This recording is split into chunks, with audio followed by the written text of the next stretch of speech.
Hello and welcome to Left, Right and Centre. I'm Ankita Mukherjee. Our big focus tonight, Yati Narsinghanand, the man who organised an event in Haridwar last month that had called shockingly for the genocide of Muslims, is now in judicial custody after his arrest yesterday.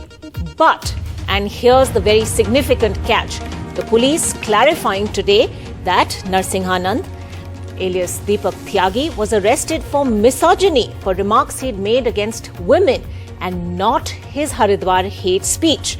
The big question, why has the police charged this hate monger on far milder charges that are easily bailable? As police finally arrested Yati Narsinghanand, one of those who gave hateful speeches at the Haridwar Dharam Sansad, protests by his supporters. At first, it seemed Yati had been arrested for this, making hate speeches targeting minorities and threatening violence over 4 weeks ago, a matter now before the Supreme Court.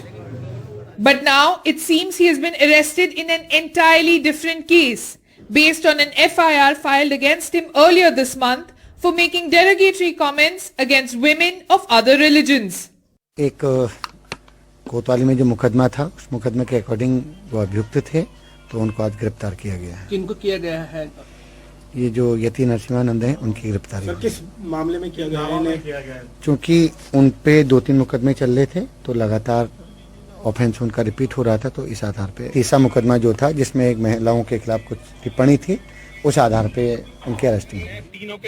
This means that Yati could easily get bail.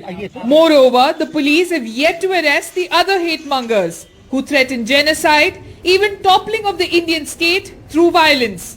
Legal experts had written to the Supreme Court asking that the Haridwar hate mob be booked under more serious charges, including waging war against the state, making it harder for them to walk out on bail. With Rahul Kumar in Haridwar, this is Mariam Alavi for NDTV. Well, to put all of this into context, let's just remind you of where else we've seen this man, Yati Narsinghanand. He and other accused in the Haridwar hate speech were seen laughing with the local police just days after that so-called Dharam Sansad, which had spewed hate. He was in fact heard joking about how a police officer will be on our side. Let's listen. से संदेश जाना चाहिए कि आप biased नहीं है, आप प्रशासनिक अधिकारी हैं, संवैधानिक हैं और आप सबके प्रति इक्वल न्याय करें। ये उम्मीद हम आपसे रखते हैं और आपकी सदैव जय हो।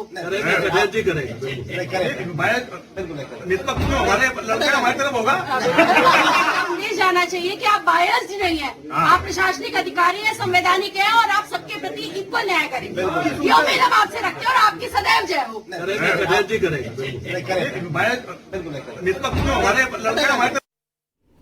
He's actually heard right at the end of that video saying, "ये तो हमारे पक्ष में हैं और these men will be or these policemen will be biased in our favor." More evidence of impunity. He was seen threatening the police when the arrest of Jitendra Tyagi happened. That's the only arrest so far in the Haridwar hate speech case. Cops can be heard pleading with him at that point, and he turns around and threatens them, saying, "You'll all die, your children too." इतना आपने, लेकिन इन्हें क्यों गिरफ्तार कर रहे हो? अरे मैंने बता दिया ना, वो लीगल प्रोटोकॉल के अकॉर्डिंग हमें अरेस्टिंग करनी है। एक 3 मुकदमों में वो नेम हैं, तो हमें एक तीनों के तीनों में साथ हूँ। अरे इन्होंने अकेले कर ली क्या? स्वामी जी आइए, तो आइए हो जाए। बाकी चीज आप आइए, हमारे नहीं आने को नहीं आने को नहीं करे। वो समझ रहे भाई, तुम भी समझ रहे, त्यागी जी समझ, त्यागी जी तो समझ रहे हैं, लेकिन हम तो समझ रहे हैं। हमारे भरोसे आप तो बगानी कर रहे हैं, आप नहीं जा रही। आप आ जाइए पीछे, हमारी गाड़ी यार, तुम सब मरोगे अपने बच्चों को।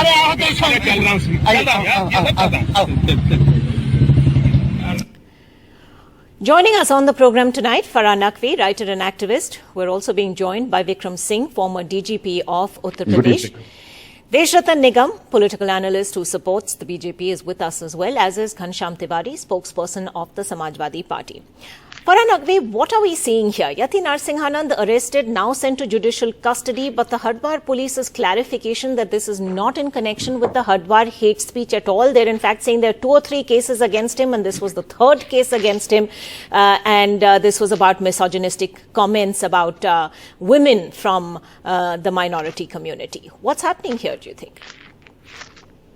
Well, what's happening here is a continuation, Ankita, of the kind of impunity that we've seen. There's been a dramatic shift in this country over the last few years, in which you do see that it doesn't matter if you're a victim or a perpetrator, if you're innocent or guilty. What matters is if the perpetrator is a Hindu of the kind that Yati Narsinghanand and others of his ilk are. And it does disservice to everybody to call him a religious leader or a priest. I am, for one, I'm glad that a criminal who is genocidal, who does not believe in either the Constitution or in the Supreme Court, is in judicial custody and off the streets.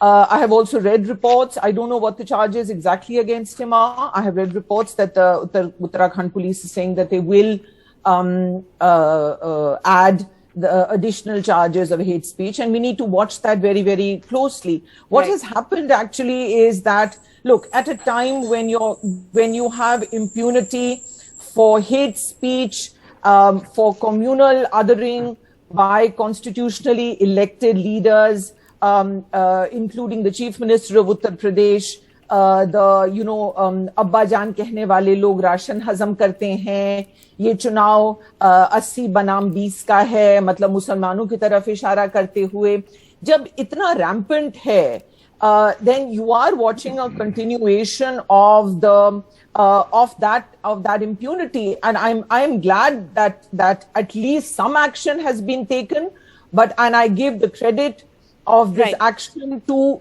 just one point, to the citizens of this country. There has been such a robust pushback. Yes, indeed. The matter has gone to this. Veterans of our armed forces were forced to save this country and to say this man presents a clear and present danger. But yet, Farhan Naqvi, we've heard from veterans, we've heard from top lawyers, we've heard from sort of faculty and students of premier institutions like the IIMs, and all of them have appealed to the top leadership of the land to no longer be silent on this. However, there has been no comment from them so far. But be that as it may, let me just quickly take this across to Vikram Singh also. The fact that Yati Narsinghanand is being booked under sections which appear to be easily bailable. Vikram Singh, if you can put all of this into context for us. There are 3 cases against him. Why is the police cherry picking which one to arrest him and charge him for? Important and significant observations. Number 1, there are sumptuous takeaways from this incident, that he has been booked in a case, not the case.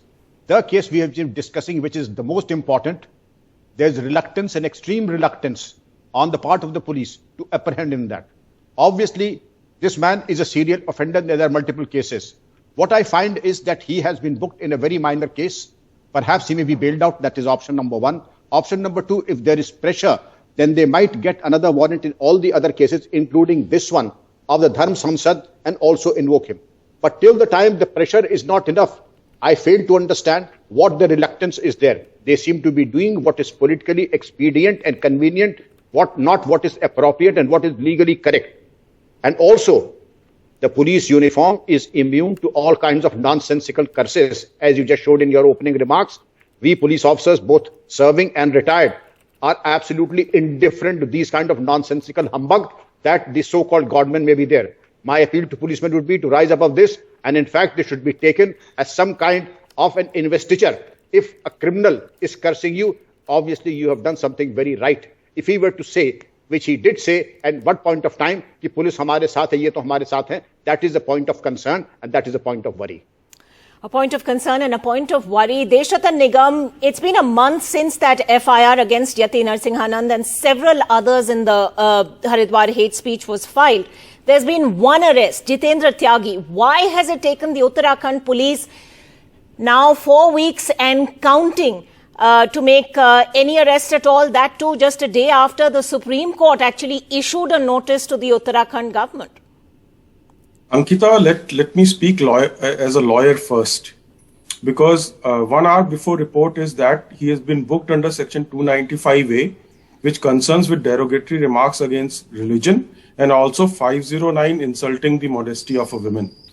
And these women were the lady politicians of BJP. He made a statement that they were mistress of politicians in BJP.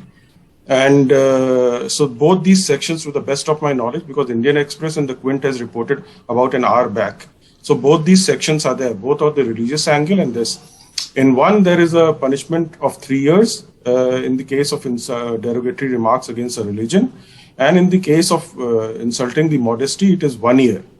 But are they bailable, Deshata Nigam? Are these bailable offences? Yeah, these are bailable offences, and despite that fact, he has been arrested. It's a very important thing because the Thana could have given him the bail. That is the whole issue, but he has been arrested. And well, if the sections are not sufficient at the stage of charge framing, the court can add or subtract other sections as well. Now the process of arrest is very clear. The 2008, the amendment was made in CRPC, where if the punishment is less than 7 years, it is not mandatory to arrest a person. But Deshata Nigam, I think we, I have to come back to this point that I'm making over and over again. We heard what happened at, or what was said at the Haridwar hate speech, the Haridwar assembly, where, there was so much hate speech. And if in fact the police had chosen to charge him for those, could he have been charged under UAPA? Could he have been charged under the Sedition Act? There were people there who were, threatening the overthrow of the government itself, apart from those shocking calls of genocide. So once again, my question really is why this cherry picking of cases? But Farah Naqvi, you had a point to make. Go ahead. Yeah, I just, I find Mr. Deshrata Nigam is walking us through the procedural aspect of what has happened. We're all aware of what has happened.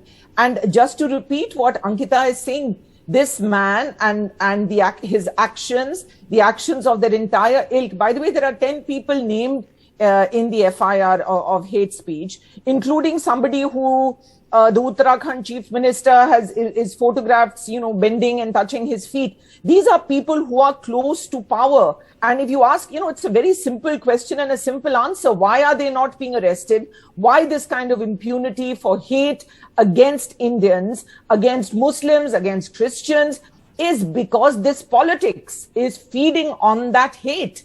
And this politics is the present politics, the ruling BJP party is part of, this is the only bow they have in their quiver, is this kind of targeting of one section of citizens.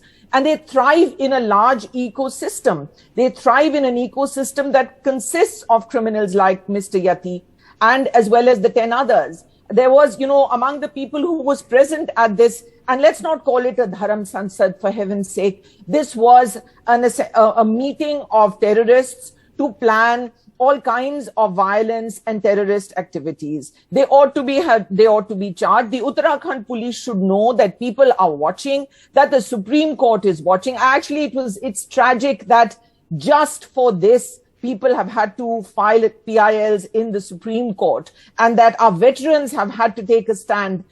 This ought to be, so we are really not living in a country and in a state right now that respects rule of law. And the Uttarakhand police needs to know that it is on notice and that people are watching this kind of charade.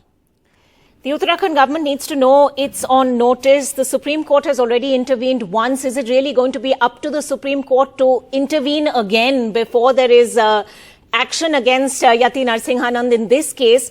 Ghanshyam Tiwari come in on this. Still no action against those who made those truly inflammatory statements at this Haridwar assembly. Call it what you want. I agree with Farah Naqvi that, calling it a religious assembly of any kind is, derogatory to religion itself. These are clearly influential leaders. You can see them in those videos, the way in which they deal with the policemen who are pleading with them. the kind of threats that are being issued. Is this now deeply institutionalized? Is this political patronage in election season? Good evening to you, the viewers, and my fellow co-panelists. Some things are absolutely clear, but I want to make a request to everyone that the more such people are called by the name that they think they are, God-like names, the more they become empowered as monsters of hate. So it is important to remind them who their original identity is. Any basic Google on this man will tell you that this man was born Deepak Tyagi. At the very best, in the court document, in the documents where he will be charged criminally for his criminal conduct once the government, this Adityanath government is shutted out by people. He will be called Deepak Tyagi. The more we give them godmen names, the more they feel that they are godmen. That's my request to everyone, including those in media. Second, this man has bragged about the fact that when police came to ask him about or probe him, he spoke brashly about his proximity with Adityanath, Chief Minister of Uttar Pradesh, and how Adityanath had reprimanded the cops and would protect him.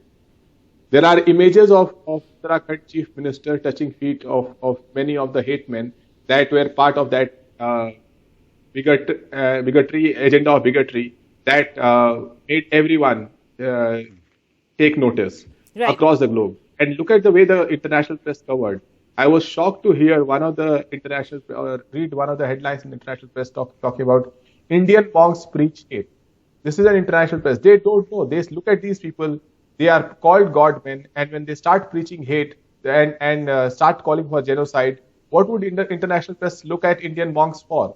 So these guys have systematically demolished the idea of India, the thought leadership of India as a civilization, and what Indian monks and Indian saints stand for. Fair enough. Ghanshyam Tiwari, you make a relevant point about how names matter, how titles matter. I think we need to be careful in the words we choose. But I'm going to give the last word to Vikram Singh on this discussion. Vikram Singh, the Supreme Court already issuing that notice to the Uttarakhand government. We heard very briefly from the police saying, there are other charges that could be framed against him as well. Is that the big hope now, or can we only wait for another intervention from the Supreme Court? Ankita, I feel it is an administrative tragedy. It's something with very basic and routine. The Honorable Supreme Court has to intervene. To answer Mr. Nigam, I would say that such problems need to be nipped in the bud and absolutely crushed in the bud. I would strongly recommend invocation of National Security Act Subclause 1, public order, and everybody who gave hate speeches should be booked for 1 year at least, and then further investigations can follow. This is something in the arsenal of the law and order machinery which they have failed to exercise. If they do not exercise it now, I really don't know when they will. All right, we leave it at that. Thank you all for joining us on Left, Right and Centre tonight.